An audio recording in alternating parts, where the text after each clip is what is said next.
Hi and welcome back. Our Imagine just came back from a week-long rental and it's been a really good year. We are 100% with Rockstar Renters this year. Again, another rental with no issues. Thought I'd do a short video here getting more in detail on the things we do to get it ready for the next rental. I've kind of talked briefly in past videos about the basics, obviously, cleaning the outside, the inside, restocking, emptying the tanks if needed. But in this video, I'm going to go a little more in the weeds, show you some of the other things that we do. Starting with tires. Every rental before it goes out, even though I have these quick glance tire pressure indicators, I'll still get the tire pressure gauge out, make sure we're 100% on tire pressure. Another thing that I tend to do is our storage here.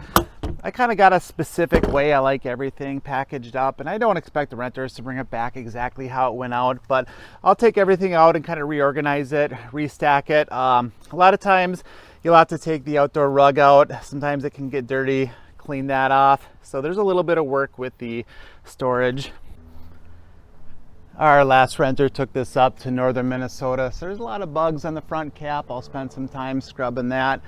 Propane tanks, I will check those, probably need to swap one out, and we're lucky there's a place right up the road that will do a partial fill and only charge you the propane that they're putting into it, so we don't have to do a complete swap if we don't need to. And another thing I'm going to do, and I don't have to do this very often, but this is our generator. Our last renters had this out for a week. You're supposed to change the oil every 100 hours on this, and this doesn't have an hour meter on it, even though I wish it did. So I don't know how many hours they use it for, but it's possible in a 1 week rental, they could have used that for close to 100 hours. So I'm going to change the oil on that. Another thing I'm going to be doing while I have some time is lubricating our slide out mechanisms.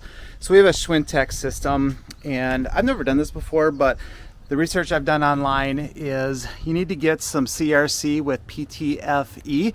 Comes with a little spray straw there, and you get up where the motor is and you apply a little on top of the slide, on the slide, and then below it.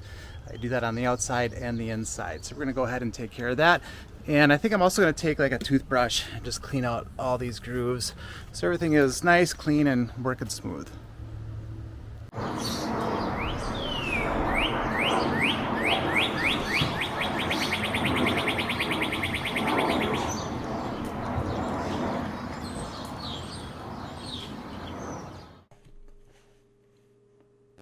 Sometimes there's small repair jobs you have to do. In this case, we had to reattach some loose trim, and the fire extinguisher came off the wall. So anytime you're doing a repair in an RV, it's always a good idea to reinforce the problem area.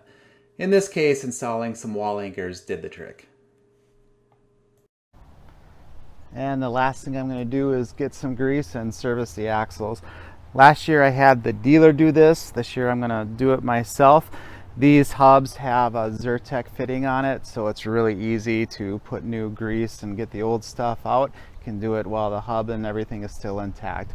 So we got 4 days before the next rental, so plenty of time to get everything done that we need to get done.